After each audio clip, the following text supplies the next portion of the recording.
야, 아이들의 숫자가요. 지금 20대 인구가 지난 5년 전, 10년 전에 비해서 급격히 줄고 있잖아. 지금 20대 초반 군대 가는 아이들의 숫자가 5년 전, 10년 전에 비해서 줄고 있잖아. 그런데 지금 우리나라의 병력은 유지가 되고 있단 말이야. 병력 규모. 60만 대군을 유지하고 있는 거야. 여긴 내 추측이에요. 그러니까 물론 팩트도 있어. 팩트. 첫째 팩트는 뭐냐? 미안해. 그냥 추측이 아니라 몇 가지 팩트인데, 첫째, 20대 애들의 숫자는 줄고 있다. 즉, 그러니까 병역을 하러 가는, 군대 가는 애들은 줄고 있어. 그런데 60만 대군이 유지되고 있다. 60만 대군이 유지되고 있다. 근데 이 아이들이, 지금의 20대 초반 아이들이 성장하는 과정이 소위 IMF 후폭풍을 겪었던 아이들이다. 그것도 팩트야. 그러면 이게 90년대, 지금의 20대 초반이면 그 탄생 연도가 95, 6년도에 탄생한 애들이잖아요. 그러니까 94년 정도에, 92, 3년도에 태어난 애들이고, 92년, 3년, 4년 요때 태어난 애들이고, 얘네가 소위 아주 예민할, 그리고 부모의 보살핌이 필요한 6, 7살 때부터 우리나라가 IMF였어. 아주 그 가정이 해체되는 시기에 청소년기를 보낸 나이대 애들이야. 그게 팩트야. 그죠? 그래서 이 나이대 애들의 문제가 뭐냐면 관심사병이 굉장히 많다는 거야. 이것도 팩트예요. 이것도 뉴스에 나온 내용인데 지금 20대에 관심사병이 엄청 많다는 거야. 특히 또 다른 팩트가 뭐냐. 22사단에만 해도 500명이래. 관심사병이 500명이래. 그래서 이 500명을 제외하고 22사단만 500명인데 얘네들을 제외하고 그 보초 GOP 업무가 불가능하다는 거야. 자, 요게 팩트들이에요. 이런 팩트를 근거로 해서 10만 관심사병. 와, 60만 명 중에 10만이 관심사병이면, 그러니까 지금 이렇게 관심사병이 늘어나는 이유를 내가 지금 이게 이제 팩트. 자, 뭔지 알겠어요? 첫째, 지금 20대 아이들의 숫자가 줄었다. 절대적으로 출생 숫자가 줄었어. 근데 이 출생 숫자가 줄은 데다가 지금 20대 애들이 어느 때 애들이냐면요. 실제로 잘 나가는 집 애들은 그때 다 외국에서 태어났어. 부잣집 애들 중에 90년대 초반부터 외국에서 출생한 애들이 많아. 부잣집 자녀들을요. 왜냐하면 김영삼이, 그러니까 노태우 때 해외여행을 자유화시켜. 노태우 때 해외여행을 자유화시키고 유학을 많이 보냈어. 김영삼 때, 노태우 김영삼 때. 그래서 그때 원정 출산이 많이 늘어난 때야. 그러니까 지금 20대 초반 애들이 절대적으로 출생자 수도 적은 데다가 지금 우리나라에 살고 있는 20대 초반 애들 중에 외국인이 많아. 검은머리 외국인이, 부잣집 애들은 다 검은머리 외국인들이야. 그러다 보니까 가난한 서민의 자녀들만 군대 가는데 이 가난한 서민의 자녀들은 대부분 뭘 겪었어? 그들이 탄생한 시점이 IMF 때야. IMF 위기 속에서 성장한 애들이야. 그래서 관심사병이 굉장히 많다는 거야. 그 관심사병 중에 특히 22사단에 굉장히 많은 숫자가 있다는 거야. 관심사병 숫자가 많다. 근데 22사단이 왜 사고가 많냐 하면 그 인구 희박지역이고 그 지역이 너무 넓어서 업무량이 굉장히 많다는 거야. 요게 네 번째 팩트야. 업무량이 많다라는 게 네 번째 팩트. 이 네 가지로 볼 때, 자, 이 네 가지로 볼 때, 이번 임병장 사건은, 누가 일부러 어떤 뉴스를 덮기 위해서 일으킨 사건이 아니라, 그냥 이런 사고가 흔하다는 거야, 지금. 이 정도 사고가요, 흔하다는 거야. 뉴스 찾아보면 총기 사고가 되게 흔한데 그 총기 사고를 대부분 쉬쉬하고 덮는다는 거야. 총기 사고가 되게 흔하대요. 근데 근데 이제 이번에는 5명이 죽고 7명이 다쳤잖아. 희생자가 12명이기 때문에 물론 큰 뉴스기도 하지만 이번 뉴스를 이게 이제 12시부터, 토요일 밤 12시, 그러니까 일요일 새벽이죠. 일요일 새벽 12시부터 언론에서 도배를 했는데, 되게 많다는 거야. 그러니까 나의, 여기가 이제 이번 이 5번째가 나의 추리와 팩트가 연결되는 거야. 5번째, 그러니까 4가지는 팩트고, 이 4가지는 팩트고, 이 5번째가 나의 추리와 팩트가 혼재된 부분이야. 팩트는 뭐냐? 군 총기 난사 사고가 많다. 관심사병이 많기 때문에 총기 난사 사고가 많대요, 요즘에. 그런지 꽤 됐다는 거야. 근데 이 총기 난사 사고가 많은데, 그런데 이제 임병장 사건은 희생자가 많아서, 언론에 이슈가 된 것도 있지만, 언론에 이슈가 된 것도 있지만, 언론 일부가 의도적으로 부풀린 면도 있는 것 같다. 난사가 흔해요. 알아봐. 군대 안 간 니네들이 지금 볼 때 난사가 흔하다니 이러고 있잖아. 보도에도 나왔어. 팩트. 뉴스 보도로 나온 내용이야. 총기 난사 사고가 요즘에 흔하다고. 그리고요. 뭐냐 하면 우리가 몰라서 그렇지 1년 동안에 총기 사고로 죽는 사병들이 생각보다 많대. 1년 동안에 그 사고로 죽는 사병 숫자가요. 몇백 명이래. 몇백 명이 사고로 죽는데요, 군인들이. 그 중에 몇백 명 중에 꽤 많은 숫자가 총기 사고로 죽는 거야. 자살도 하고, 자살도 있고, 그 다음에 보초 쓰다가 동료가 죽이기도 하고, 관심사병의 사고도 있고, 그래서 생각보다, 1년에 500명쯤이 죽고, 그 죽는 것 중에는요, 이렇게, 엉뚱한 사고도 많대. 지뢰 밟아서 죽는 경우도 있고. 그런데 500명이 죽는데 그 중에 가족들이 받아들일 수 없는 의문사가 굉장히 많은 거. 요 통계 좀 누가 찾아봐. 옛날에 읽었던 기사인데 1년 중에 죽는 사병의 숫자가 굉장히 많고 그 다음에 그 죽는 사병 중에 의문사가 많은 거야. 뭐냐? 그냥 자살로 처리되는 숫자들인데 자살이 아닌 경우다. 이건 자살이라고 볼 수 없다. 굉장히 많은 숫자죠. 근데 여러분 생각해봐요. 이게 우리 군이 60만 대군이잖아. 60만 대군이면 그 중에 10%가 6만 명이야. 5%가 3만 명이고 그러면 1%가 얼마? 6천 명이야. 1%가 6천 명이고 그러면 500명이면 0.1%잖아. 그러니까 500명 이상이 죽는다는 게 생각보다 많이 죽는 거야. 그리고 이런 안전사고도 되게 많이 일어난대요. 이게 선동으로 보이지? 그래. 뉴스가 있어. 가서 찾아봐. 네. 군 안전사고가 되게 많은데, 내가 구치소에 가서 만났던 되게 어이없는 사고는 뭐였냐면, 취주님 감사하고요. 취주님. 밤에 야간 행군을 하는데 안전군장을 하고 야간 행군을 한 거야. 근데 이게 이제 산길을 이렇게 돌아가는데 애가 군대에서 야간 행군하다 졸기도 한대요. 그 얘기 들었어요? 야간 행군을 밤에 하다 보면 너무 졸려서 졸음운전하듯이 졸면서 걷는다는 거야. 졸면서 걷는데요. 그래가지고 졸면서 걷다가 구덩이에 빠진 거야. 구덩이에 떨어졌는데 구덩이에 그 높은 완전군장을 한 상태에서 구덩이로 떨어지면서 허리 신경을 다쳐버린 거야. 그래가지고 그러니까 왜 사람이 앉아야 되잖아. 앉으면 이렇게 이제 머리가 있고 허리가 있고 머리 있고 허리가 있고 이렇게 다리가 있다면 이렇게 사람이 이렇게 기역자로 앉을 수 있어야 되잖아. 근데 완전군장을 하고 떨어지면서 허리를 다쳐갖고 허리가 안 구부러진다는 거야. 허리가 안 구부러지는 장애를 입은 거야. 그래가지고 이 사람이 일어나는 방법이 엎드려 그러니까 팔굽혀펴기 하는 자세로 있는 다음에 한 손을 잡고 한 손으로 벽을 잡고 일어나야 된다는 거야. 그렇게 살은 지 20년이래. 그래서 내가 그러면 군에서 보상을 받았겠지요 그랬어. 왜냐면 이게 군 생활하면서 장애인이 된 거잖아. 군에서 보상이 됐을까 안 됐을까? 그런 건 보상이 안 된대. 자기가 졸다가 다친 거라서. 안 해준대요.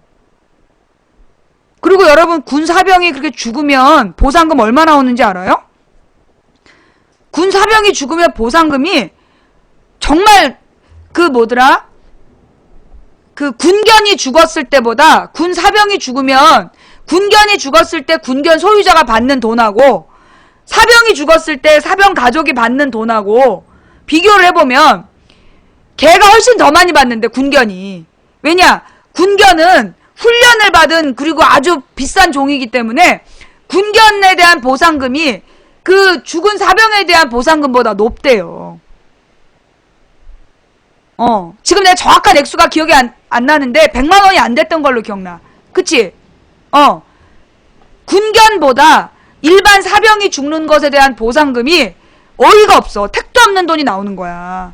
그러니까 지금 정확한 숫자는 기억이 안 나는데 내가 10만 원 미만이었던 걸로 기억나는데 10만 원 미만이었던 걸로 기억나는데 지금은 어떤지 모르겠어요. 우리가 그거 기사를 본 게 2010년경이었거든요. 2010년에 보니까 군견이 지위도 높대? 사병보다? 군견의 지위가 무슨 하여튼 직업군인급이라 그랬어. 군견이 직업군인급이라서요. 예. 하여튼 정확한 숫자 좀 알아봐봐. 정확한 숫자를 알아봐.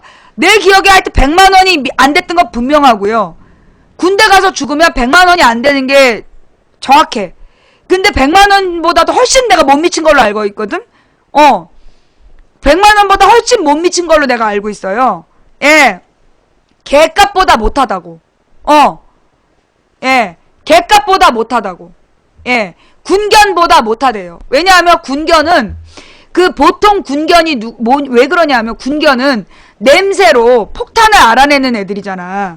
그 정도가 돼야 군견이 된다는 거야. 폭탄 설치를 냄새로 알아낼 수 있는 그 냄새로 그다음에 뭐 이렇게 추적이 가능한 그 정도의 군견이라면요. 굉장히 가격이 높대요. 그 정도 훈련에서 올라가는 것도 어렵고 그렇기 때문에 그 군견에 대한 보상비, 그러니까 그렇게 비싼 군견을 소유하고 있는 사람이라면 그 소유자가 받는 돈이 엄청난 거야.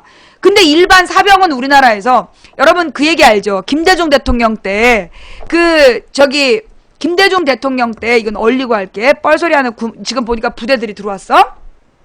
여러분 그런 얘기 들어봤어요? 월드컵과 김대중이 서해 교전으로 연평해전으로 사병들이 죽었는데 월드컵 구경하러 갔다. 그런 얘기 많이 들으셨죠? 그죠? 그러면서 축구 보러 갔다. 그 얘기를 맨 처음에 한 게 누구냐면 새누리당 한나라당 의원들이야. 한나라당 의원들이 그 얘기를 2000 몇 년도에 그러니까 사건 발생은 2002년이었는데 그로부터 4년인가 5년이 지난 뒤에 국회에서 기자회견을 하면서 그 문제를 퍼뜨렸어. 그리고 그걸 조직적으로 쫙 퍼뜨린 거야. 그래서 내가 그 당시에 그 김대중 정부에서 청와대에서 일했던 사람을 찾아서 인터뷰를 했어요. 그게 2009년에 나왔던 얘기야. 김대중 대통령 사망 시점에서 나왔던 얘기인데 월드컵 갔다. 월드컵 구경하러 갔다. 근데 그 당시에 청와대에서 일했던 사람을 찾아서 들었더니 그때 나온 얘기가 뭐였냐면 박정희 전두환 때 세운 규칙이라는 거야. 뭐냐? 1년에 죽는 사병이 수백 명인데 그때도 수백 명 죽은 거야. 1년에 죽는 사병이 수백 명인데 어떤 사병은 그 대통령이 조문을 가고 어떤 사병은 조문을 가지 않으면 군 부대 사기가 떨어진다. 그리고 대통령이 방문한다 그러면 난리가 안 되잖아요. 내가 심지어 그런 얘기를 들었어. 무슨 대통령이 방문한다 그랬든가 무슨 총리가 방문한다 그랬든가 그 군부대에서 청소를 하는데 그 헬기를 타고 온다. 그러면 군부대 천정 그 지붕을 다 청소한 다음에 광을 낸대. 헬기 타고 온다 그러면 그리고 아니다 그냥 차 타고 온다 그러면 가로수를 묶어갖고 줄을 세운대요. 가로수 줄을 세운다는 거야. 그리고 이렇게 딱 군부대로 들어오는 찻길도 닦는데 물론 내가 들은 거는 군대 갔다 온 선배들한테 들은 얘기라 사실인지 아닌지 몰라. 이게 자기네들의 무용담을 이야기한 자기네들이 군대에서 해본 일이라고 얘기한 거라 진짜 그래요? 정말로 지붕에 광택을 내? 진짜야? 지붕에 광택을 내고 가로수 줄 맞춰? 하여튼 그니까 사병이 죽었다고. 예, 좋아. 이게 사실이래요. 여기까지는 사실이야. 다시 얼릴게요. 꽃도 심고 산도 옮길 분위기다. 자, 일단 근데 그런데 그렇게 대통령이 한번 왔다 가는 게 그렇게 중요한데 어떤 사병이 죽었을 땐 오고 어떤 사병이 죽었을 때 안 오고 이러면 군 사기가 떨어진다 그래서 국방부의 원칙이라는 거야. 국방부가 정한 원칙이 사병이 죽었을 때 대통령은 조문하지 않는다. 그게 국방부의 오래된 전통이었다는 거야. 그런데 그 전통을 건드렸던 게 김영삼이었는데 김영삼이 하나회를 척결하겠다. 그러면서 그 이전에 박정희 전두환 노태우 때까지 연결된 군 엘리트 조직을 없애겠다. 이래서 국방부에서 세운 전통을 다 깼다는 거야. 그래서 김영삼 때 조문을 간 예가 있다는 거야. 그런데 그 조문을 가다 몇백 명이 죽었는데 계속 갈 수가 없잖아. 그래서 가다가 중단됐다더만. 이게 군부대에 내려오는 1년에 죽는 사람이 몇백 명인데 1년에 죽는 군인이 몇백 명인데 누구는 가고 누구는 안 가니까 군 사기가 떨어진다 이랬고 오지 말라는 걸 김영삼이 하나의 척결을 외치면서 군 전통을 혁파하러 갔다가 계속 갈 수가 없어서 안 가게 됐다는 거야. 그래갖고 서해교전 때 김대중 대통령도 마찬가지로 가겠다. 예, 서해교전 때 김대중 대통령이 가겠다 그랬는데 국방부에서 반대를 한 거야. 국방부에서 반대를 해갖고 아침에 원래 10시에 대통령의 일정에 아침 10시에 조문을 하고 그 영영식에 연결식에 10시에 참여했다가 비행기를 타기로 되어 있었대. 근데 국방부에서 반대해서 못 가고 그 다음에 그 부상병을 위문하겠다. 그것도 국방부에서 반대를 했다는 거야. 근데 그때 그 다음에 이 김대중 대통령이 그 당시에 우리가 월드컵 개최국이었잖아. 2002년이 일본하고 우리가 공동 개최자였어. 공동 개최자라서 아침 10시에 연결식에 참여했다가 일본에 도착해갖고 계속 국가 정상들하고 회의가 있었던 거예요. 국가 정상들하고 회의가 있고 그 국가 정상들하고 같이 월드컵 결승전을 관람하는 것도 국가 정상 모임의 일환이었던 거야. 그러면 한나라당은 몰랐을까요? 알았다는 거야. 그 전 과정을 국방부의 원칙도 알고 대통령은 조문하지 않는다. 사병의 죽음에 조문하지 않는다 원칙도 알고 그 다음에 그게 공동 개최라서 국가 공식 일정이 있었다라는 것도 다 알면서 김대중은 축구 보러 갔다. 허위사실 유포한 거예요. 그러니까 국방부에서 반대한 이유가 누구는 개죽음이고 누구는 명예로운 죽음이냐. 사병의 죽음은 다 똑같다라는 나름의 군인 정신이래. 어떤 이유로 죽었든 사병의 죽음은 똑같다. 누구는 더 중요하게 죽고 누구는 더 형편없이 죽었다는 게 없다라는 나름의 군인 정신이라는 거야. 모든 죽음은 똑같다라는 게. 예, 그런 거야. 그런데 그걸 갖다가 김대중이 축구 보러 가느라고 연결식에 참여 안 했다. 그렇게 얘기를 했다는 거예요. 그리고 그 준전시 상황 얘기 나와서 그랬는데 서해교전 당시에 준전시 상황이 선포된 적이 없어. 선포됐었나? 서해교전 당시에 내가 준전시 상황이 선포된지는 모르겠어. 그런데 준전시 상황 얘기하니까 떠오르는 상황이 있어. 뭐냐? 연평해전 때. 연평해전은 연평도 피격 때. 연평해전은 우리나라 영해에서 벌어진 일이 아니야. 그건 알죠? 연평해전은 NLL 상이지만 우리의 NLL 남쪽이지만 국제법상 영해상에서 벌어진 일이 아니에요. 따라서 국제법상 우리 남한에 대한 침략이라고 볼 수 없는 상황이었어. 그냥 그건 교전이야. 교전 지역의 교전이라고 국제법상 판결이 난대. 그러나 연평도 피격 사건은 분명한 우리 영토에 대한 침탈이었고 이거는 준전시 상황이 맞아. 준전시 상황이 선포된 게 맞아요. 그러면 준전시 상황이 벌어지면 어떻게 되냐면 그 장병 있잖아요. 그러니까 그 장군으로 퇴역한 사람은 출국이 정지된대. 준전시 상황이 선포되면 별을 달고 장군 출신의 예편한 사람은 장군으로 예비역으로 그 예편된 사람들은 출국이 정지가 되고 비상대기령이 떨어진다는 거야. 비상대기령.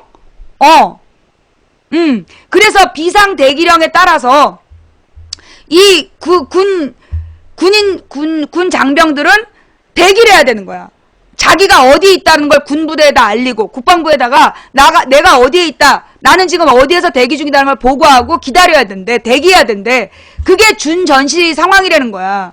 자, 그러니까 영토가 침탈당한 게 몇십 년 만에 처음이 이명박 때 연평도 피격이야.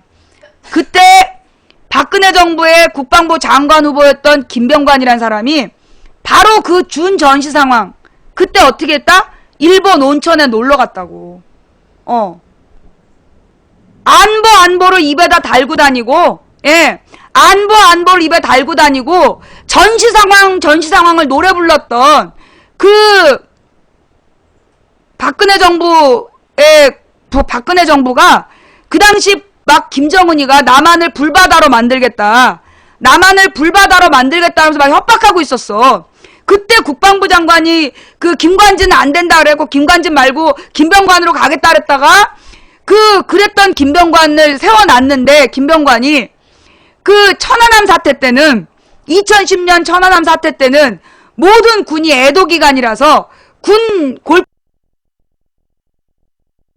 골프장 사용이 중단되었다는 거야. 모든 장성에 김병관이가 옳다구나 혼자 막 골프 치고 다녔대요.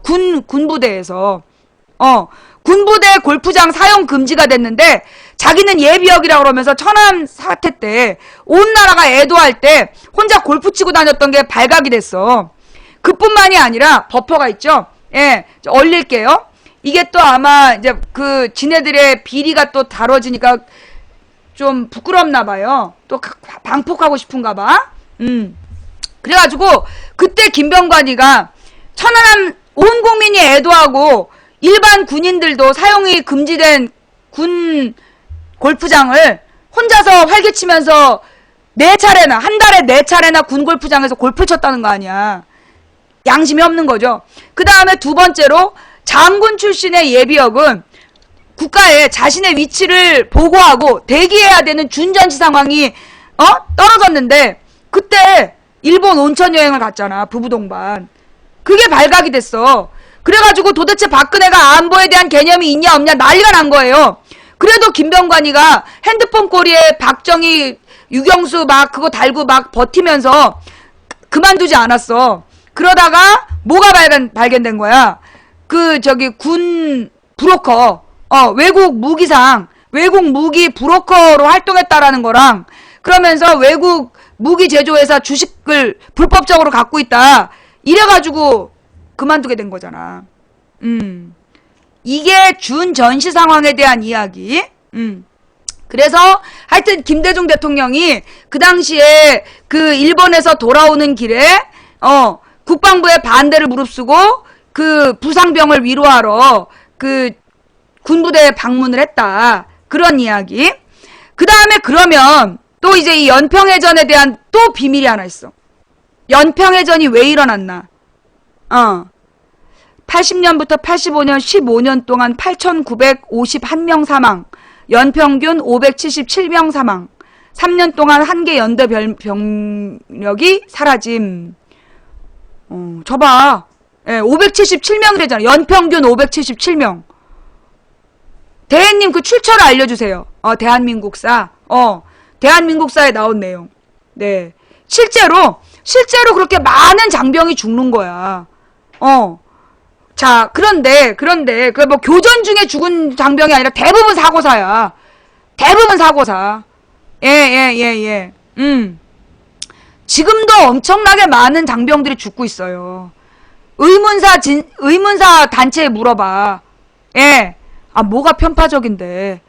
뭐가 편파적인데. 니네가 근거 없이 김대중이 축구 보러 갔다라고 떠든 거는 진실이고, 내가 거기에 대한 진실을 알려주면 그건 편파냐? 자, 다음 또 더 중요한 비밀이 있기 때문에, 자, 여러분, 이 얘기 어디 가서 또 듣기 어려운 얘기예요. 물론 이건 언론에 보도된 내용이지만, 여러분은 볼 수 없었던 기사 내용이야. 연평해전의 비밀이 뭘까요? 연평해전의 비밀. 북한이, 내가 그랬잖아. 북한하고 남한의 군부는, 북한과 남한의 군부 독재 권력은 어떤 사이다? 어떤 사이다? 적대적 공생관계. 그런 얘기 내가 했죠. 예? 북한과 남한의 독재 권력은 적대적 공생관계다. 이게 뭐냐? 겉으로 보기에는 적대적인 관계이지만 서로 의존하고 있는, 또 다른 말로 적대적 상호의존. 찾아봐. 적대적 상호의존. 적대적 공생관계, 적대적 상호의존이란 말을 지금 검색해봐요. 적대적 공생관계라는 말은 한한상이라는 옛날에 외교부 장관이 쓴 논문의 내용이야. 거기서 나온 거고, 적대적 공생관계라는 말은 어느 시대에 나온 말이냐? 미국의 나토, 미국을 중심으로 한 나토와 그 다음에 소련을 중심으로 한 WTO, 바르샤바 조약기구, 북대서양 조약기구하고 바르샤바 조약기구가 서로 냉전이란 이름으로 서로 적대적 공생관계를 맺은 거야. 그러면서 그 당시에 이 둘 사이에 돈을 번 유일한 놈들은 누구였냐? 무기 제조업체들. 무기 제조업체들이 이 바르샤바 조약기구랑 북대서양 조약기구에 번갈아 무기를 팔면서 떼돈을 번 거야. 그게 적대적 공생관계. 그 돈이 너무나 각 나라에서 복지 비용보다 국방비가 너무 많이 들어간다. 그래서 냉전 체제를 해소하기로 해요. 그래서 차라리 그 돈의 일부를, 국방비에 투입되는 돈의 일부를 동구권에다 투자하기 시작한 거야. 그래서 동독, 그 다음에 동유럽, 여기다 막 투자를 해줬어. 그랬더니 어떻게 돼? 돈의 바람에, 돈 냄새를 맡은 동구권이 공산주의 사상을 버린 거야. 그래서 냉전 체제가 해소가 된단 말이야. 거기서 나온 개념이 그걸 뭐라 그랬지? 적대적 상호의존, 적대적 공생관계이라고 얘기를 하는 거예요. 그런데 이 북한이 도발을 한 게 김대중 때 2번, 그 다음에 이명박 때 1번이야. 물론 공식적으로 1번. 북한이 인정한 도발이 김대중 때 2번, 그 다음에 이 이명박 때 연평도. 그게 본인들이 인정한 도발이야. 그러면 왜 그랬냐? 왜? 여기에 배경으로 누가 등장하냐? 부시가 등장을 해. 부시가 등장을 하는데 무슨 얘기냐? 이제 부시가요, 2000년에 집권을 한다는 거야. 1999년에 집권을 한대. 그리고 난 다음에 2000년에 발표하는 전략이 있어. 발표하는 선언이 뭐냐 하면 악의축 발언. 2000년에 악의축 발언을 하면서 뭘 하냐면 북한에 대한 제재, 그리고 북한에 대한 경제를 통제하는 정책을 발표한다는 거야. 그래서 1999년도에 북한에서 한번 서해교전을 일으키고, 그때는 우리 군대가 압도적으로 밀어내갖고 북한의 사상자가 엄청 많이 나왔다는 거야. 근데 2002년에 그때 또다시 부시 정부에서 북한에 대한 동결을 강화하겠다. 그걸 국제회의에, 월드컵을 앞두고 그걸 발표를 한 거야. 그게 4월인가? 그게 발표가 나고, 그래서 서해교전이 일어났다는 거예요. 예. 서해교전의 이유가 원인이 뭐였냐면, 연평해전의 원인이 뭐냐? 북한에서, 미국의 부시 정부가 북한에 대한 제재를 더 강화하겠다라고 얘기하니까, 너네 남한에서 약속한 게 뭐냐?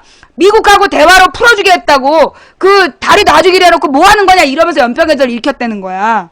그래서 연평해전의 배경에는 부시가 있었던 거지. 그래서 부시가 이 연평해전의 원인이었다는 걸 몰랐어. 여러분 알았어요?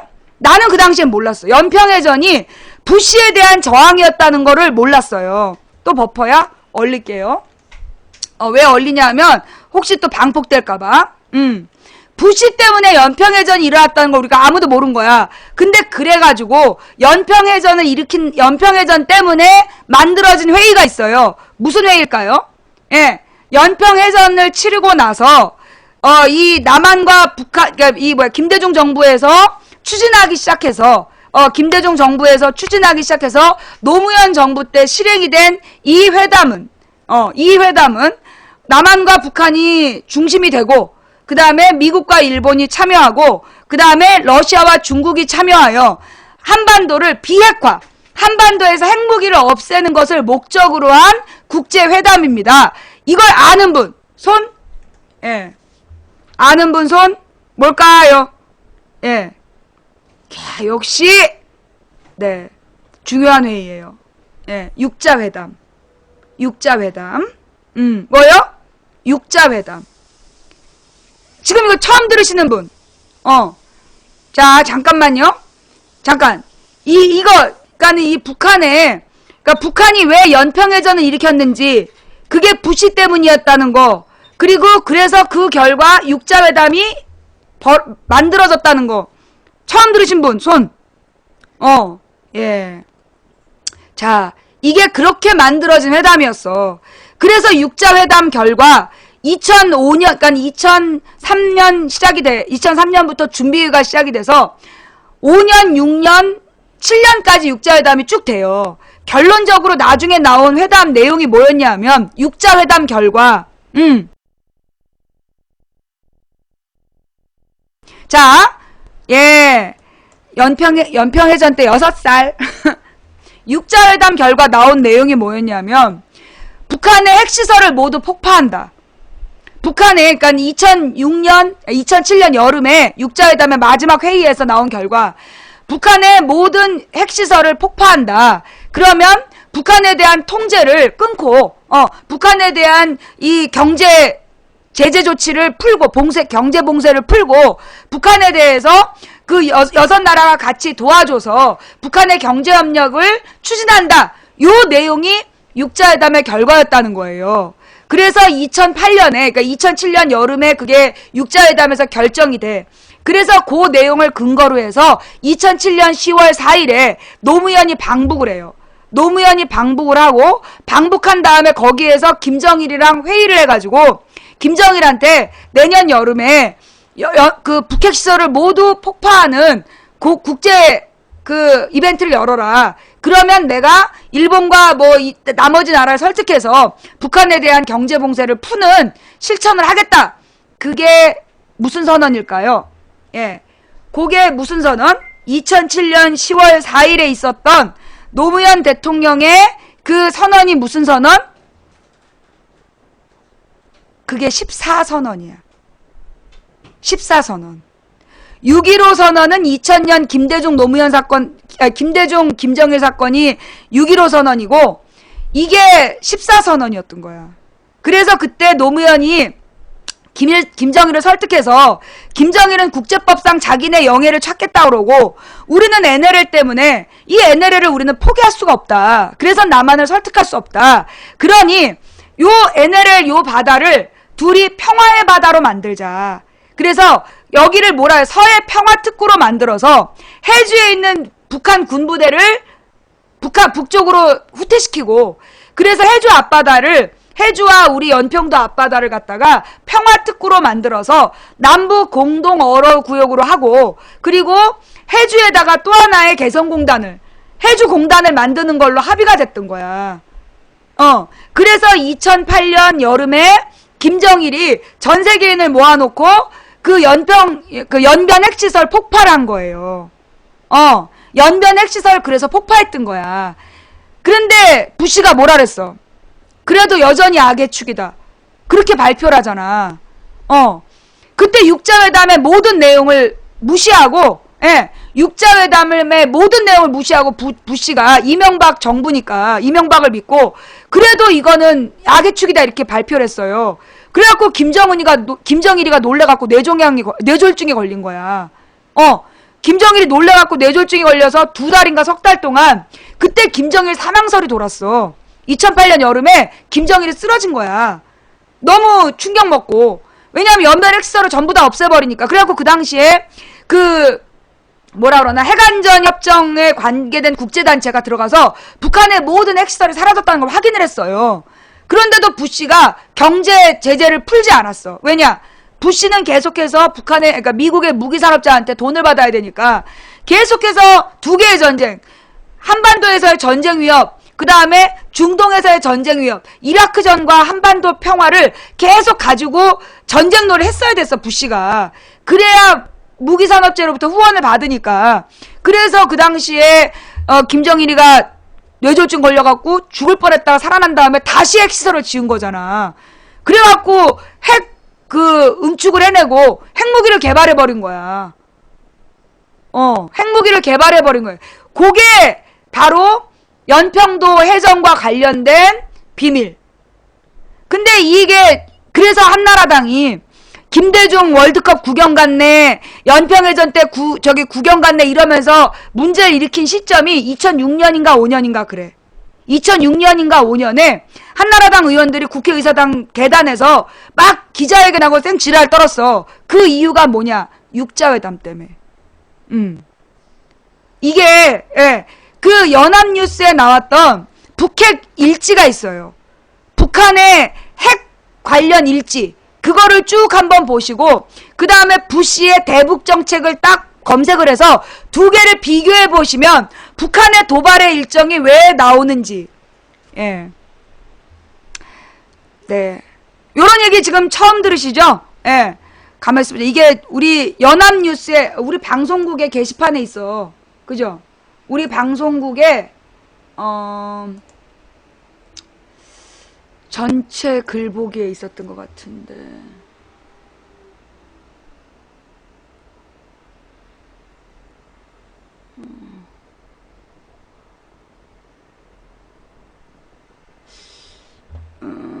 함께 읽는 뉴스에 있는가?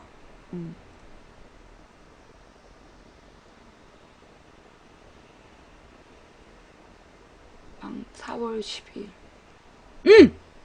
자, 어디냐면요. 망치부인의 함께 읽는 뉴스로 가보세요. 망치부인의 방송국, 우리 방송국 함께 읽는 뉴스로 가시면 여기 이제 미디어 오늘 의원들, 망치부인 좌익교수 이석기, 김대중 대통령, 그 다음에 망치부인 관심 뉴스 나오죠. 바로 이 뉴스야. 요거를 클릭해서 보면 북한 핵실험 일지가 나와. 북한의 핵실험 일지. 요 일지부터 이 뉴스를 쭉 보시면 이게 관련 뉴스 모아놓은 거예요. 관련 뉴스를 이게 지금 이제 북한의 핵실험 나고 북한하고 대화하겠다 뭐 이런 뉴스들이 지금 이제 관련 뉴스 모아놓은 거거든요. 이거 한번 보세요. 여기 특히 북한의 핵실험 일지와 그 다음에 이제 누구의 부시의 대북 정책 그걸 치시면 선명하게 여러분들이 확인할 수 있어요. 또 망치부인 방송국 어떻게 가냐면 그 컴퓨터로 보시는 님들 망치부인 화면이 보이시죠? 화면 보이면 가만 있어봐. 요 정도? 여기 밑에 보면 그 작은 망치부인입니다라는 TV 모양이 돌아가죠. 그 옆에 보면 BJ 영상 클립 그 다음 방송국 가기 있죠. 그 방송국 가기를 클릭하시면 망치부인 방송국으로 가실 수가 있어요. 자, 가서 북한의 핵실험 일지와 관계된 그 다음에 여기 또 뭘 보면 나오냐면 북한 소행, 북한 핵. 내가 또 찾으면 알려줄게. 이 핵실험 일지를 보시면 나와 있다는 거.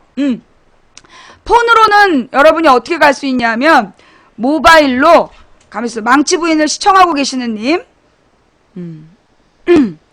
우리 방송에는 이게 이제 젊은 애들은 알아서들 다 와서 그 방명록에다 쓸데없는 악플 달고 가고 그러는데 우리 시청자들만 참 못 찾아오잖아. 그래서 내가 또 이걸 다 일일이 알려줘야 돼. 자, 아프리카에 이제 망치부인 시청하기를 눌러. 망치부인 이제 시청하기를 지금 보고 있잖아. 그러면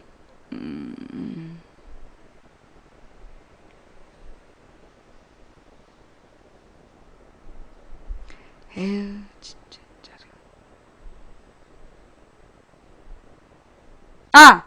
여러분 망치부인 방송 리스트 있죠?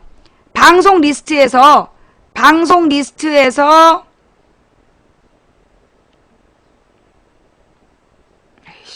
왜 안 되냐고. 방송 리스트 한 번 뒤로 한 번 더 누르면. 에이씨, 됐다. 자, 방송 리스트에 모바일 방송 리스트에 보면 제목 옆에 동그라미 안에 집이 있어. 방송 리스트에 제목이 있잖아. 총기 난사 임병장 생포 문창극 박정부 세월호 망치부인 옆에 보면 동그라미 안에 동그라미 안에 지붕이랑 집 모양이 있어. 그거 클릭하시면 방송국으로 가게 돼요. 예. 생방송 시청하기가 있고 방송 다시 보기가 있죠. 그 다음에 가만있어 봐. 이건 집으로 가는 거고. 게시판으로 못 가나? 지난번엔 게시판으로 갈 수가 있었는데 이제 못 가나 보다. 즐겨찾기 알아서 하시고요. 가만히 있어보자. 더보기로 가면 있나? 더보기? 아닌데. 최신순 방송 하이라이트. 지난번에 모바일로 게시판 가지더니 나는 방장이라서 나만 가나? 내가 방장이라서 나만 가나? 집을 누르면 즐겨찾기가 되고 어디 있어? 어디? 모바일 어디? 모바일로 방송을 보다가 어딜 가면 집으로 갈 수 있어요? 아니 우리 모바일로는 방송국에 못 와? 어딜 누르면 돼? 모바일에서 모바일 어디를 누르면 방송국 가죠? 왼쪽 상단에 쫙 줄 그어져 있는데 왼쪽 상단에 쫙 줄 그어져 있는데 어디에? 왼쪽 상단에 즐겨찾기 추천 그 다음에 없어. 아니고 못 가는 것 같은데? 아니고 그것도 아니고 모르겠다. 못 가나 보다.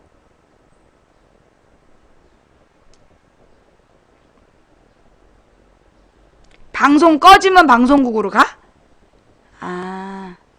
가로줄 3개? 가로줄 3개가 어딨지? 왼쪽 상단에 가로줄 3개? 아이 몰라! 모바일은 나도 갈 줄 모르니까 컴퓨터로 접속해서 가면 될 거 아니야!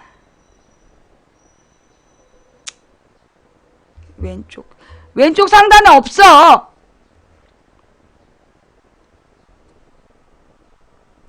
왼쪽 상단에 보이는 게 뭐냐면 제목 그리고 동그라미에 그 젓가락이 아니 뭐지 열쇠 있고 4:3 있고 일반화질 있고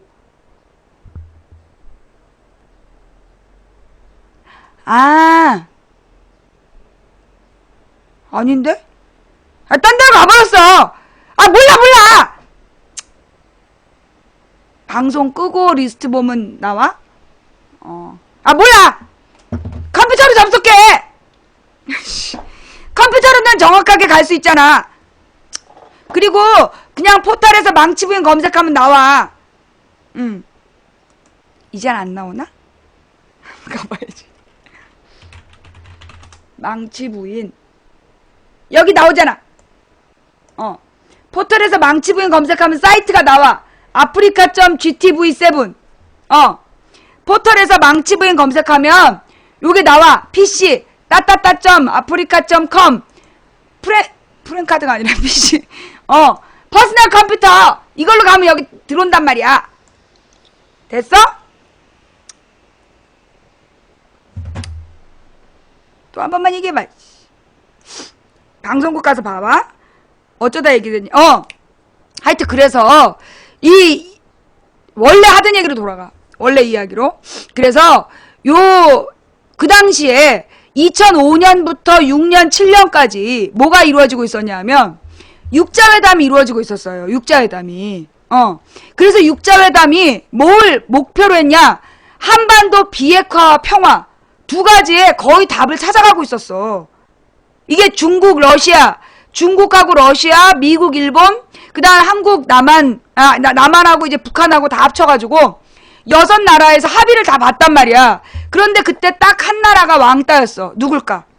6나라 중에 한 나라가 왕따가 있어. 잘 생각해. 누구였을까? 비핵, 평화, 경제협력. 그걸 목표로 했던 육자회담에 한 나라가 왕따였어. 미국이었어요. 왜? 부시가 그땐 일본도 안 그랬어. 일본도 안 그러고 미국이 왕따였어. 부시가 무리해서 계속해서 북한을 제재해야 된다. 그러면서 작게 502구 막 이런 걸 갖고 와서 육자회담에서 막 난동 피우고 막 그랬어. 그래갖고 중국, 러시아, 일본, 한국, 북한 전부 다 입장이 맞는데 부시만 사고를 쳤던 거야. 그랬는데 간신히 어렵게 육자회담을. 그래서 여러분 요즘에 중국이 뭐라고 주장하는지 알아요? 중국이 계속 주장하고 있는 게 뭐야? 중국이 계속 주장하는 게 뭘 재개하라. 지금 일본이랑 중국이랑 막 영토 분쟁 생겼지. 거기다가 아베가 지금 위안부 문제가 강요에 의해서 얘기한 거다 이러면서 의미를 격화시켰지. 그래서 지금 한일 관계, 한중 관계 계속 안 좋아지고 있잖아. 그래서 지금 중국이 주장하는 게 뭐야? 육자회담 재개. 찾아봐요. 중국 육자회담 재개 치면 나와. 기사들 나올 거야. 뭔 말인지 알겠지? 14선언이 뭐냐? 이 연평도 앞바다를 서해 평화특구로 만들고, 그래서 전쟁이 없는 바다, 양쪽 군대를 다 빼고 서해 특구, 평화특구로 만들자. 그래서 경제협력을 하고 공동수역으로 만들자. 그게 14선언 내용이야. 그 대가는 그렇게 만들기 위해서 북한에 있는 모든 핵시설을 폭파해라. 그래서 김정일이 핵시설을 폭파했었다고. 근데 그걸 부시하고 이명박이 뒤집어 버렸다고. 뒤집어 버리는 바람에 그래서 다시 남북한 관계가 이렇게 냉전체제로 되고 연평도는 지금도 이렇게 위험한 바다가 돼버렸다. 근데 작게 5029 찾아봐 또. 작전 계획할 때 개짜 쓰고 작게 5029 이렇게 쳐가지고 검색해보면 관련 내용들을 더 많이 알 수 있어요.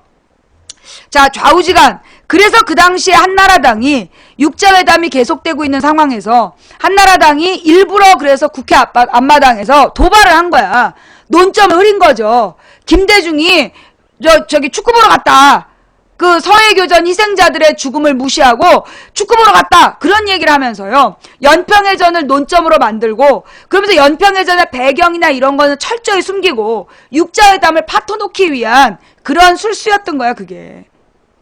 그 얘기를 하고 싶었고요. 그 다음에 지금의 임병장 문제. 자, 임병장이 지금 뭐 옆구리에 총상을 입었다는데 이게 사실 지금 총이 관통상을 입으면 거의 사망하는 수준이잖아요. 근데 옆구리에 총상을 입어서 어느 정도인지 모르겠는데 어머 벌써 4시 50분이네. 예. 자, 예. 그 옆구리 총살성 쑥 들어갔어? 그래요? 그럼 옆구리에 총 맞았다는 얘기 싹 사라졌어? 아니 아까 채널A가 옆구리에 총 쏴가지고 자살기도 했다며. 거짓말이야? 가슴하고 어깨 사이? 가슴하고 어깨 사이가 어떻게 옆구리야? 아니 거기다 어떻게 총을 쏘냐고. 아니 우리 아까 봤잖아요. 채널A에서 옆구리에 총쏴 자살설 자살기도 그거 뻥이었어? 가슴하고 어깨 사이? K2는 가능하다. 어떻게 K2로 가능해? 하여튼 좌우지간. 자 여러분 이거는요 뭐 총을 쏠 수 있냐 없냐의 문제가 아니야. 뭐가 문제냐? 자 보다 더 중요한 문제. 진짜 핵심. 이번 임병장 문제의 진짜 배후가 뭐냐? 배후가 있어요. 임병장 총기 난사 사고의 배후가 있어요. 뭐요? 임병장 총기 난사 사고의 배후를 밝히겠습니다. 이 배후가 누구냐? 예.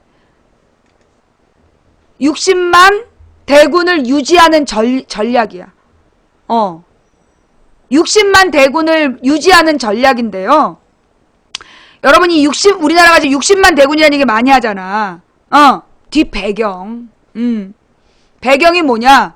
우리나라가 지금 현재 60만 대군을 유지하고 있는데 이게 전쟁 수준이래. 전쟁하는 수준의 병력이라는 거야. 무슨 얘기냐? 실제로는 지금 우리나라에 필요한 병력이 15만에서 20만이면 충분하다는 거예요. 15만에서 20만이면 충분한데 왜 60만 대군을 유지하고 있느냐? 이유가 뭐냐? 북한에 240만이라며. 북한의 병력이 240만이래. 왜냐? 걔네는 의무병이 되게 길다며. 10년인가 10몇 년을 의무병을 한다며. 그런데 북한은 군인으로 240만이 있는 게 아니라 돌아가면서 한다는 거야. 상비군이 240만이 아니라 군대를 이렇게 교환해서 군역을 하고 있는 게 240만인데 걔네들이 군대를 그렇게 하는 이유는 군인은 잘 얻어먹으니까. 군인은 잘 얻어먹으니까 그렇게 군대를 한다는 거야, 240만을. 근데 걔네들 북한에 240만이 갖고 있는 무기가 우리나라하고 비교하면 비교가 된다, 안 된다? 안 된다고. 이 얘기는 누구한테 나온 얘기냐면, 방금 내가 얘기한 게 누구한테 나온 얘기냐? 김영삼 때 하나회랑 싸우면서, 자, 잘 들어봐. 김영삼 때 국방개혁위원회라는 게 있었어요. 그거 알아요? 김영삼이, 그때 우리나라가 그러니까 이제 김영삼이 집권했던 93년부터가 소위 이제 냉전 체제가 끝나고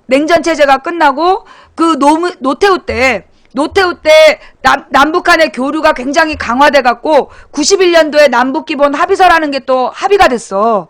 그래가지고 이제 평화 통일을 가기 위한 계획을 수립한 거야. 91년에 남북기본 합의서라는 게 노태우하고 김정일 사이에 맺어진 건데, 김일성이다. 노태우, 김일성 사이에 맺어진 남북 기본 합의서라는 게 있어요. 그 내용이 뭐냐면 남북한이 평화통일로 가는 과정을 만든 거야. 노태우 때. 우리나라가 남북관계가 상당히 많이 개선된 데가 노태우 때야. 그때 북한하고 뭘 협상을 했느냐? 우선 단일 국가를 만들자. 단일 국가로 가는 과정을 어떻게 하냐면 북한은 북한의 체제를 유지하고 남한은 남한의 체제, 시장경제체제를 유지하고 북한은 사회주의 체제를 유지하면서 한 나라의 1국가 2체제로 가자. 그걸 합의한 거야. 그걸 노태우는 한민족 공동체 연합이라고 불렀고 한민족 공동체 통일 방안이라는 게 노태우의 주장이었고 북한의 김일성은 뭐라고 얘기했냐면 남북연합이라고 부른 거야. 남북연합. 그 다음에 이 노태우는 한민족 공동체 통일 방안. 중요한 건 둘 다 1국가 2체제 통일 방안을 합의를 했어. 그런 상태에서 김영삼이 대통령이 되노니까 김영삼은 평화를 바탕으로 해서 남북관계를 풀어갔던 거예요. 그러면서 당시의 국방개혁, 박정희 전두환 노태우 때까지 이어진 군부 세력이 너무나 많은 자원을 낭비하고 있다. 그래서 그때 우리나라 국방비가 너무 많다 이런 얘기도 나왔고 그때 많은 국방개혁에 대한 방안들이 논의가 돼. 그러면서 나온 게 뭐냐? 우리나라는 삼면이 바다다. 삼면이 바다면 사실 가장 중요한 건 해군이고 그 다음에 미래 전쟁은 공군력이다. 그래서 더 보강돼야 되는 게 해군력과 공군력이 보강돼야 된다. 근데 우리나라 60만 대군의 주 병력이 육군이다. 그런데 육군으로 만날 수 있는 공격 지점은 38, 휴전선 근처잖아. 근데 실제로 우리는 삼면이 전부 다 공격의 위험이 있는 곳이다. 그러니 공군하고 해군을 강화시켜야 된다라는 국방개혁의 방안이 논의됐던 적이 있어요. 그게 김영삼 때래. 나도 몰랐어. 누구한테 들었어? 국방개혁위원 출신. 공군 줄령이었죠. 공군의 중령 출신. 공군 중령.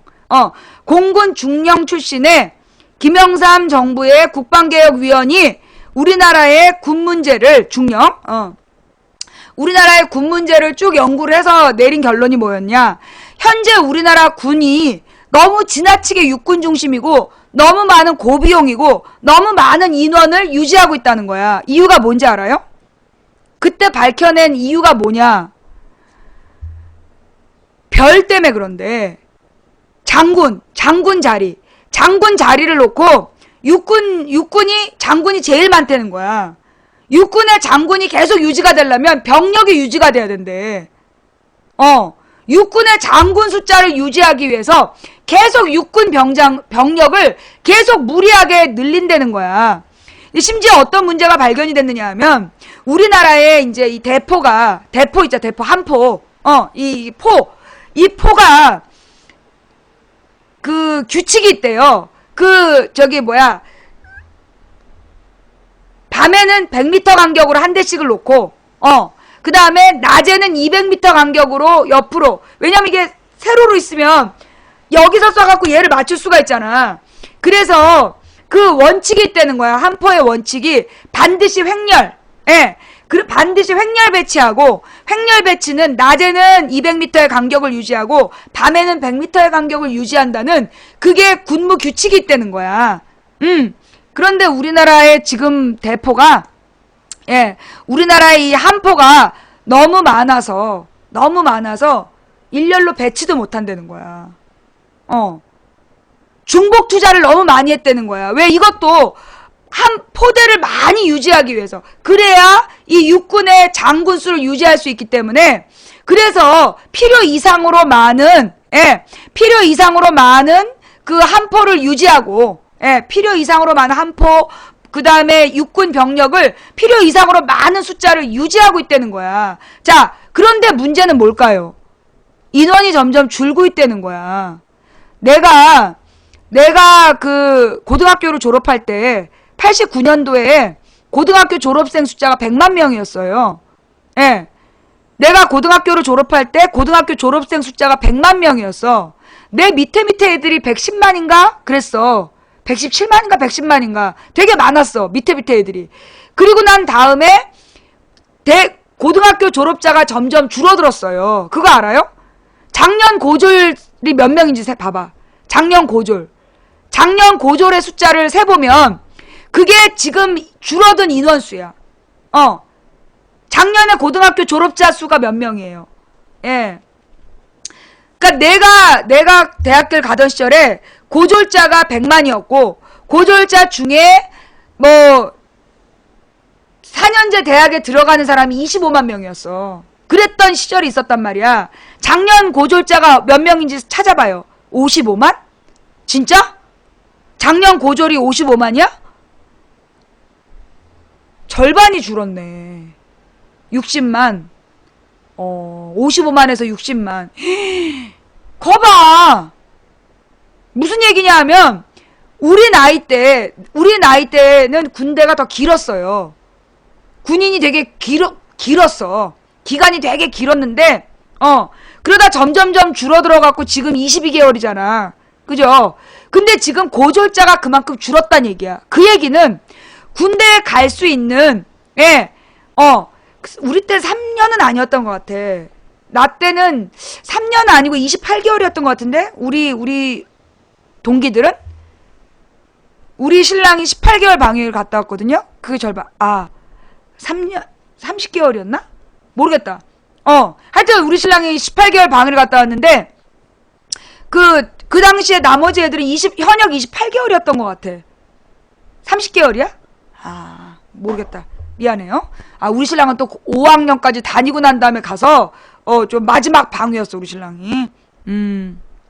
계속 기간이 줄어들었어요. 우리 아버지는 7년을 복무하셨어. 우리 아버지는 육군 참전용사였는데, 그 당시에는 군인이 7년이었대. 그러다가 이제 5년 되고, 이렇게 줄어들어서, 지금 22개월까지 줄어든 거야. 방위는 18개월, 현역은 30개월이었구나. 그랬구나. 좌우지간. 문제는 뭐냐면요. 그렇게 군인이 오랜 기간 근무하면, 봐봐. 한 사람이 입대해갖고, 오랜 기간에 있어. 그러면 군인 숫자 한 명을 채우는 거잖아. 그죠? 군인 숫자를 채우는 게 한 명이 오래 있는 거잖아. 근데 기간은 점점점 줄어들었어. 기간은 점점 줄어들었는데, 애들 숫자도 줄어드는 거야. 애들 숫자도. 그래서 무슨 일이 벌어지냐면, 우리 신랑이 군대 갈 때, 우리 신랑 눈은 면제 대상이었어. 그 전에까지는 눈이, 이 사람이 안경을 벗으면 장님 수준이야. 안경을 벗으면 장님이라 거의 앞을 못 봐. 그래갖고, 우리 신랑이 시력 검사를 했더니, 나머지 신체는 전부 다 현역감인데, 눈이 너무 나쁜 거야. 근데 이 눈이 너무 나쁘면 안경이 딱 이게 떨어졌다 또는 깨졌다 이러면 전투병력이 안 되는 거야. 그게 작년까지는 면제였다는 거야. 그 바로 전에 신체 검사에서 군 면제 수준인데 올해부터 제도가 바뀌어서 18방위를 가라. 그래갖고 방위를 간 거야. 나머지 신체 조건은 전부 다 좋은데 눈이 너무 나빠서 방해를 갔었다고. 그런데 지금은요, 어떤 일이 벌어졌냐. 그래서 그때는 평발, 오래 걷는 게 어려운 평발이라든가, 그리고 이렇게 몸이 조금만 안 좋으면 이렇게 진단서를 내고 군면제를 받을 수가 있었어. 그런데 점점점 애들 숫자가 줄어들잖아. 그래서 요즘에 문제가 뭐냐 하면, 요즘에 문제가 뭐냐. 애들을 군대에 막 보내는 거야. 막 보내는 거. 무슨 얘기냐. 아이들의 상태가 지금 군대 생활이 불가능한, 디스크가 걸린 애들도 막 보낸다니까? 원래 디스크가 있으면, 원래 디스크가 있으면, 그 디스크가 있으면 군 생활을 못 해. 군 생활을 못 하는데, 그냥 막 보내는 거야. 디스크가 있어도 군대 가라 그러고, 그리고 막 가정 형편이 어렵거나, 그러면 옛날에는 군대를 이렇게 빼주고 그랬어. 그 군대를 제외해주는 조건이 점점 나빠지는 거야. 그러니까 점점 거의 대부분 억지로라도 보내는 거야. 그래서 심지어 있잖아요. 되게 중병이야. 굉장히 심각한 병이었는데, 누구였지? 우리 제보했던 우리 시청자였는데. 굉장히 심각한 병이라 우리 때는 당연히 면제였던 질병인데 군대를 막 보내는 거야 지금. 신체검사 기준이 완화돼가지고 나 때는 그래서 군대 갔다 온 남자가 신체 건강한 남자다 이랬었어요. 내 남자친구가 결혼하기 전에는 군대 가기 전에는 이제 그냥 남자친구를 사귀잖아. 결혼할 때는 현역 갔다 왔는지 확인해라. 그게 우리 시대에는 그 일종의 지혜였던 거야. 왜? 군대를 갔다 왔다는 건 신체가 건강하다는 뜻이다. 결핵, 기흉, 맞아. 결핵이니 기흉이니 이상한 질병을 갖고 있었어. 옛날에 다 면제였던 사람들이 지금 다 군대 간다니까요? 군대에서 결핵도 많이 생긴대 지금. 그래가지고 지금 이 군대의 인원수를 너무 많이 유지하고 있기 때문에 여러분, 그러니까 실제로 군대 가서 제일 많이 뭐해? 군대 기간 중에 22개월 중에 훈련 몇 개월, 22개월 중에 군사훈련 몇 개월 해요? 군 무기를 다루고 그 다음에 이렇게 직접 전투훈련을 하는 게 몇 개월? 22개월 중에? 얼마 안 되잖아. 그 이유가 뭐냐. 삽질도 훈련이다 이러면서 삽질을 시키잖아. 그 이유가 뭐냐 하면 많은 병력을 유지해야 되는데 훈련장에 수용할 수 있는 인원이 한계가 있기 때문이야. 그래가지고 이명박 때 군대에서 하는 삽질을 민영화한다 그랬다가 총 맞아 죽을 뻔했잖아. 그러니까 왜 그러냐 하면 육군을 지나치게 많이 유지하려다 보니까 그런 거야. 그런데 뭐가 적어? 우리나라 해군이 적대는 거야. 해군도 적고 공군도 적대는 거예요. 원래는 지금 이제 다른 나라는 OECD 우리나라 같은 경제 수준에 있는 나라는 대부분이 바닷가 나라는 해병, 그 다음에 나머지 나라도 공군에다 투자한다는 거야. 근데 우리나라는 국방비의 상당수를 육군에다만 투자한다는 거야. 왜? 우리나라 국방부 주축이 육군 중심이라. 근데 이거는 사실 굉장히 이게 1900년대, 침박. 1900년대식 국방이라는 거예요. 그래서 문제는 뭐냐. 지금 이 군대 숫자를 줄여야 된다는 거야. 근데 군대 숫자 줄이려면 누가 지랄할까요? 지금 군역 숫자, 지금 군병력을 현실화하자. 그래서 해군이나 육군을 더 많이 뽑고, 해군이나 공군을 많이 뽑고, 육군 줄이자. 그러면 누가 지랄할까요? 기본적으로 한나라 새누리당이 지랄해요. 새누리당이 지랄하고 육군 별들이 지랄을 해요. 육군 별들이 장악한 국방부가 지랄하겠죠. 그죠? 자, 그런데 여기서 궁금한 건 새누리당이 병역 줄이는 문제에 대해서 말할 자격이 있을까요? 없을까요? 새누리당이 군 병력을 줄이자는 문제에 대해서 발언할 자격이 있을까요? 없을까요? 없어요. 왜? 지네 자식들은 지금 박근혜 정부에서 고위 공직자 15명의 자녀 16명이요. 군필이 아니에요. 신체 멀쩡한데 군필이 아니야. 왜 군필이 아닌지 아세요? 우리나라 국적을 포기해가지고 18세 때 국적을 포기해가지고 군대를 안 갔어. 그러면 다 외국에 살까요? 우리나라 살아요. 현재 우리나라에 박근혜 정부의 고위공직자 자녀들 중에도 국적 포기하고 국적을 포기해서 군대 안 간 놈들 태반이고요. 지금 새누리당 국회의원 자녀들 중에서도 태반이에요. 장관 후보들 전문적이잖아.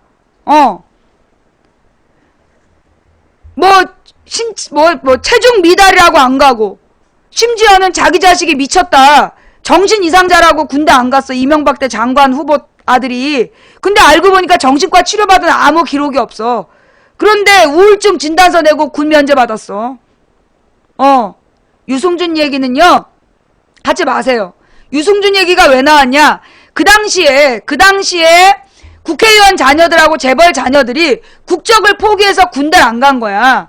그게 밝혀져 갖고 온 나라가 막 분노를 했어.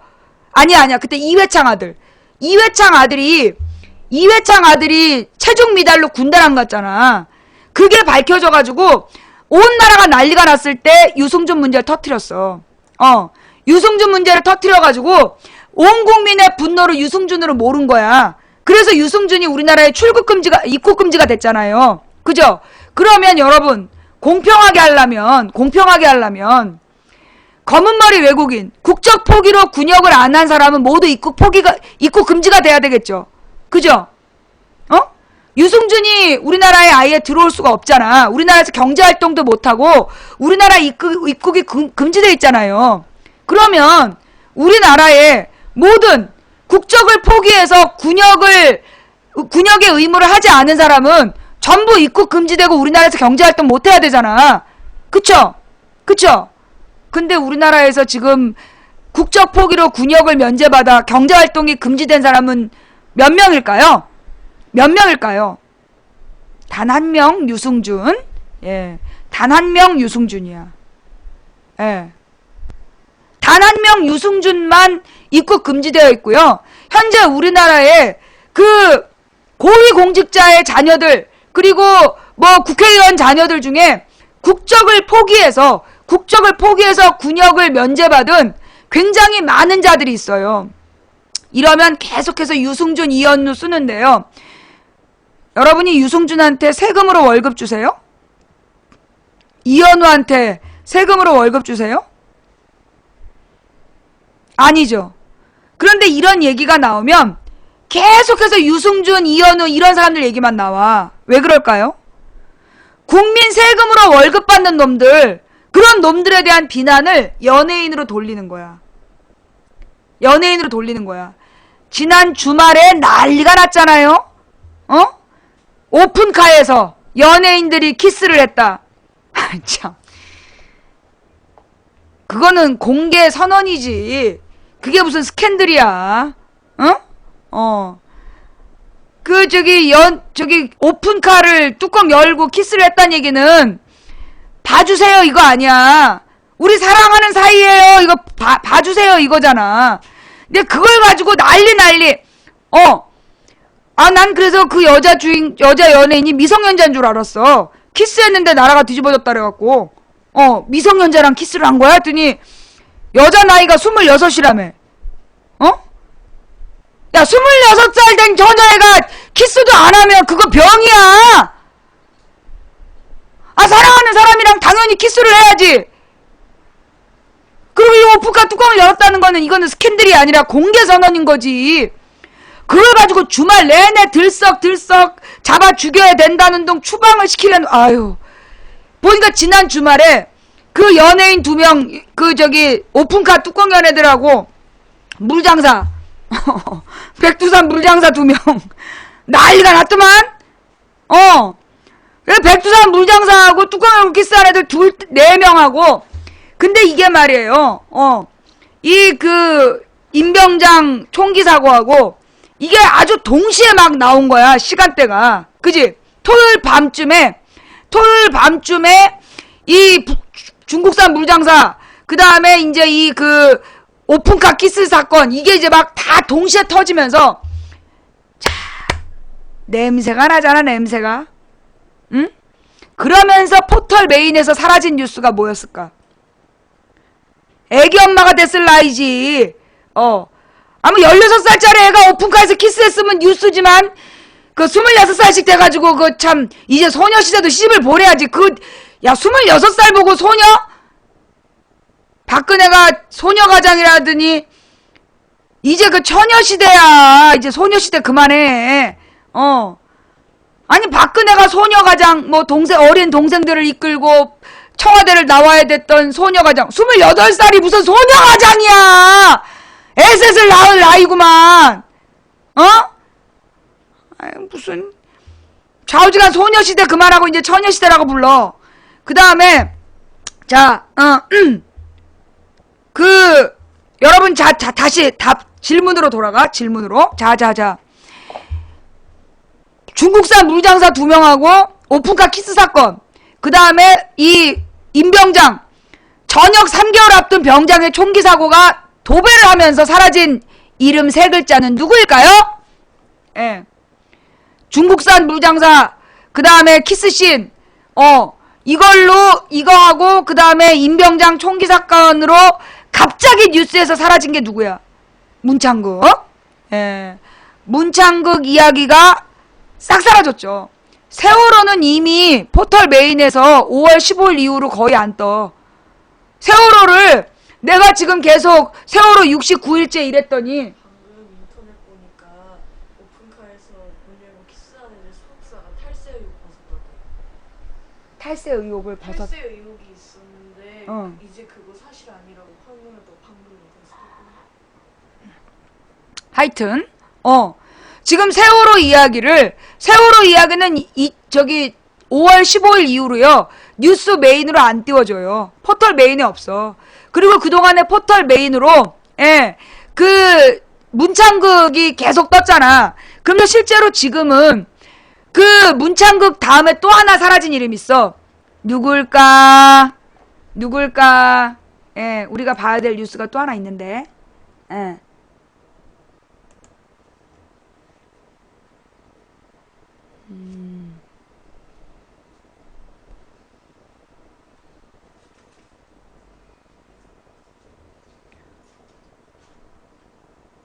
아이씨, 그거 어디 있었는데 못 찾겠다. 자, 일단 요 뉴스 먼저 보고 호텔방 1111호 그거 좀 찾아봐. 711호. 호텔방 711호 어디서 내가 봤는데.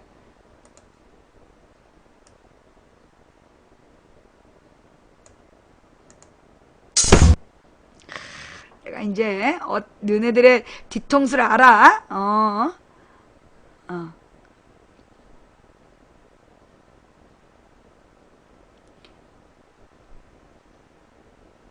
박근혜 대통령이 문창극 전 중앙일보 주필을 국무총리 후보자로 지명한 지 오늘로 꼭 열흘째입니다. 문창극 총리 후보자에 대한 논란이 커지면서 박 대통령의 지지율도 급락을 하고 있는데요. 오늘 발표된 여론조사 결과를 중심으로 해서 유미혜 기자와 함께 한 걸음 더 들어가겠습니다. 유 기자 어서 오세요. 네. 예, 우선 대통령 지지율은 어떻게 나오고 있습니까? 네, 먼저 한국갤럽이 지난 17일부터 19일까지 사흘간 전국 성인 1,002명을 대상으로 실시한 여론조사 결과부터 보겠습니다. 네, 먼저 박근혜 대통령의 지지율은 43%로 떨어졌습니다. 예. 올해 3월과 4월만 해도 박 대통령의 지지율은 50% 후반을 기록했고요. 60%를 넘기도 했지만 세월호 참사 이후에는 40% 후반에 머물렀습니다. 그러다 문창극 후보의 인사 파문 이후에는 40% 초반까지 떨어졌습니다. 예. 특히 박근혜 대통령이 잘하고 있다는 긍정평가는 43%, 잘 못하고 있다는 부정평가는 48%로 나타났습니다. 부정평가가 긍정평가보다 더 높게 나타난 건 박근혜 대통령 취임 이후 이번이 처음입니다. 예. 다음은 지역별로 보겠습니다. 서울, 경기, 인천, 충청권 등 대구, 경북, 부산, 울산, 경남 등 영남권을 제외한 전 지역에서 부정평가가 더 높게 나타났습니다. 예. 그래서 730 재보선을 앞두고 새누리당의 위기감이 더욱 고조되고 있습니다. 그렇겠네요. 자, 그러면 지지도 추락의 원인은 역시 인사 문제다 이렇게 봐야 되겠죠? 네, 역시 인사 문제였습니다. 인사 잘못이 39%로 가장 많았습니다. 예. 지난주까지만 해도 인사 잘못이 20%였는데 일주일 만에 2배나 더 많이 늘어난 겁니다. 급등이라고 봐야 되겠군요. 네, 그 다음은 소통 미흡, 세월호 수습 미흡이 뒤를 이었습니다. 예. 네, 결국 인사 문제가 세월호 사고 대응보다도 박근혜 대통령의 지지율에 더 부정적인 영향을 준 것으로 분석됐습니다. 예. 그러면 문창극 후보자에 대한 여론 추이는 어떻습니까? 네, 문창극 국무총리 후보자가 총리로서 적합한지 여부를 묻는 여론조사를 보겠습니다. 네, 먼저 한국갤럽 조사입니다. 적합하다는 응답은 9%에 불과합니다. 반면 우리 국민 10명 중에 6명은 적합하지 않다라고 답했습니다. 예. 네, 다음은 리얼미터 조사 보겠습니다. 어제 발표한 자료인데요. 네, 이 조사에선 더 부정적입니다. 예. 네, 자진 사퇴해야 된다는 응답이 69.8%로 우리 국민 10명 중에 7명이 자진 사퇴해야 된다고 응답했습니다. 예. 네, 눈길을 끄는 건 박 대통령의 주요 지지층인 60대 이상에서도 문창국 총리 후보자에 대해서 적합하지 않다라고 본 겁니다. 예. 네, 한국갤럽 조사입니다. 네, 문 후보자가 총리에 적합하지 않다는 의견은 50대 64%, 60세 이상은 60%로 나타났습니다. 반면 적합하다는 의견은 50대 12%, 60대 11%에 그쳤습니다. 예. 이 부분은 이제 세대의 격차가 그만큼 없었다 이렇게 봐야 되겠군요. 예, 잘 들었습니다. 유미애 기자 수고했습니다.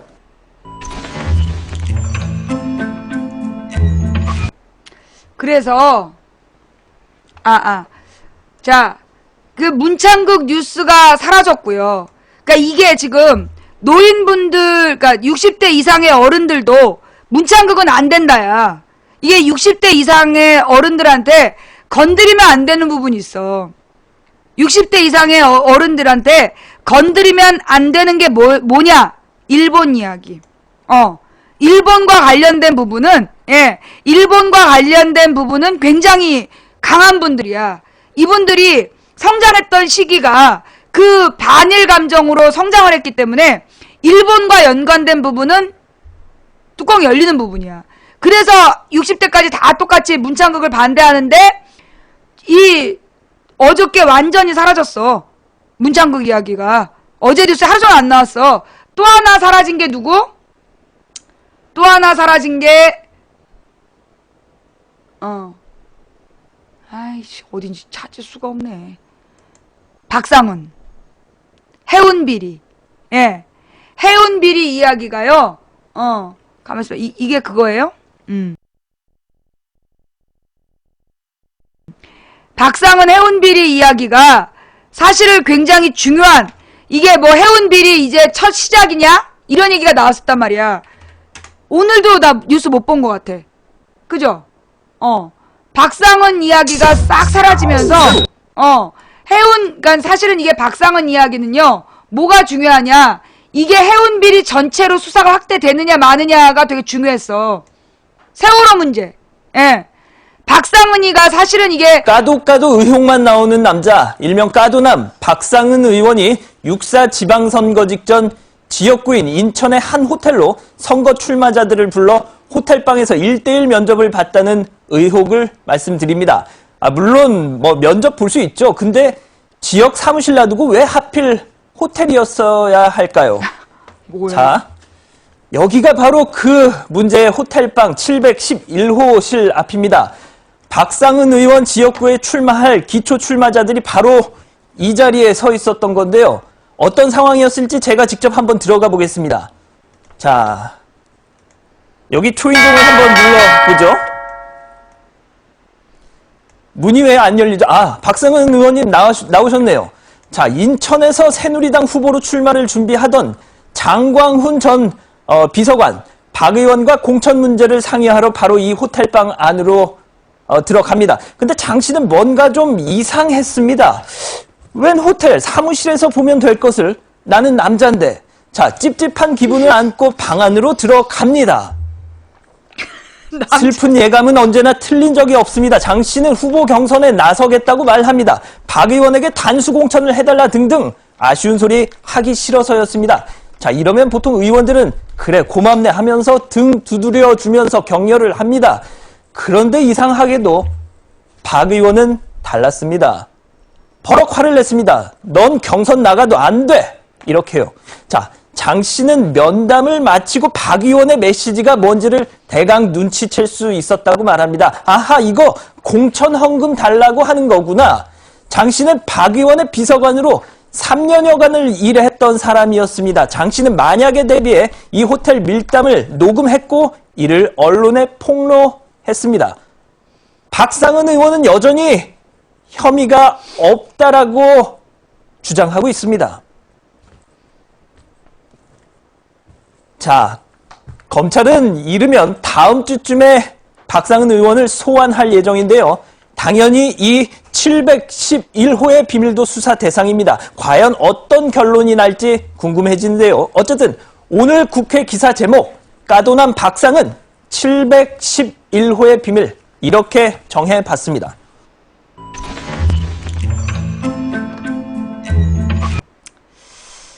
아이, 뭐, 그래픽으로 해냈었는데 별거 아니구만.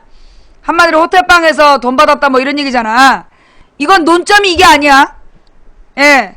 박상은 이야기의 핵심은 뭐냐면, 이게 뭐 이렇게 자기 비서 출신들한테 공천헌금 받았다. 이게 중요한 사람이 아니에요. 이 사람이 가지고 있는 어마어마한 돈의 배경, 출처가 어디냐. 그리고 이게 논점은 뭐였냐면, 박상은 의원이 소위 해운조합에서 보낸 해외 연수를 6번을 갔다며. 그지? 그러니까 해운조합에서 외유 보내주는 걸 6번을 갔다 왔다는 거야.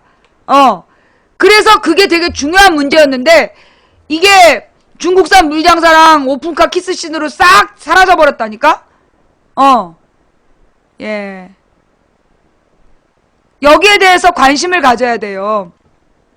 이번 문제를 갖다가, 유병헌의 친인척을 잡아들이고, 막 이러면서, 유병헌의 친인척 잡아들이고, 어쩌고저쩌고 이러면서, 유병헌과 선장과 승무원 문제로 최대한 축소시켜서 거기서 꼬리 자르기를 하려는데, 이번 문제는 누구를 잡아야 선박 연령 제한을 지 마음대로 풀어버린 이명박, 30년으로 풀어버린 거에 대한 책임지게 해야 되고, 선장의 안전점검 의무규정 풀어버린 박근혜 정부 책임지게 해야 되고, 그리고 말도 안 되는 배를 운항 허가해준 이 한국선급 이거 책임지게 해야 되고, 그 다음에 해운조합 그 평상시 안전점검을 해서 이제까지 그 무수한 해상사고의 원흉 이 해운조합 책임지게 해야 되고, 그 다음에 이명박 정부 때 추진돼서 지금 집행되고 있는 순환구조법, 즉 안전구조의 민영화, 이 한국해양구조협회 여기도 책임지게 해야 되는 거야. 이 오적, 세월호 오적을 잊으면 안 돼. 그 뉴스로 진실을 지난주에 진실을 찾아가려는 움직임이 보이다가 이 주말에 총기 난사사고로 확 뒤집어졌는데요. 예. 총기 난사사고는 뭘 줄여야 된다? 군인 숫자를 줄여야 돼. 무리하게 지금처럼 상태가 안 좋은 애들을 군대로 막 몰아넣으면 계속해서 사고가 날 수밖에 없는 거예요. 자, 그랬더니만 여자도 군대 가라? 지금도 많다니까, 군인이. 지금도 60만이 너무 많은 숫자야. 지금은 사람과 사람으로 맞서서 싸우는 게 아니라, 현대전이라는 게 뭐야? 치명적인 무기를 가지고 싸우는 현대전인데, 그걸 왜, 무슨 여자도 군대 가라야? 이 문제는 뭐 어떻게 풀어야 되냐? 저는 이렇게 봐요. 나는 솔직히 여자들도 총 쏠 줄 알아야 된다고 보거든? 나는 여자들도 총 쏠 줄 알아야 된다고 봐. 그래서 뭘 해야 되냐? 남녀 구분 없이 모병제로 가야 된다. 군대 가고 싶은 사람은 누구나 지원할 수 있도록. 왜냐? 요즘에는 막 힘으로 전쟁하는 분야도 남아있지만 대부분 기계 계산하고 각도 조절하고 이런 거는, 그리고 무슨 서류 작성하고 이런 거 여자들도 충분히 할 수 있어요. 그죠? 예. 그러면 실제로 군대를 갔다 온 사람에게 특혜를 주는 거야. 가령 공무원이 되거나 기업에 취업을 할 때 군대를 갔다 온 사람에게 우선권을 주는 거지. 그러면서 남녀를 구분하지 않고 모병제로 가는 거야. 그러면 지금의 억지로 남자만 억지로 군대 가는,